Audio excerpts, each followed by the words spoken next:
So, novice course, we're going to do a walkthrough and a checklist. So we've got one delegate, one forklift,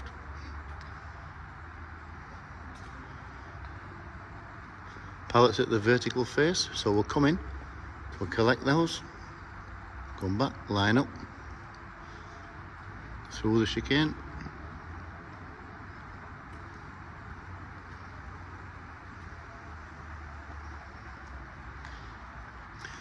to the stacking and de-stacking area.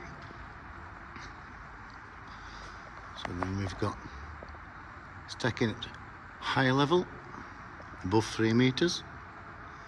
Then we've got stacking at eye level. I tend to set them at like wagon height, as if you're unloading or loading a wagon. And then we've got stacking and de-stacking at low level.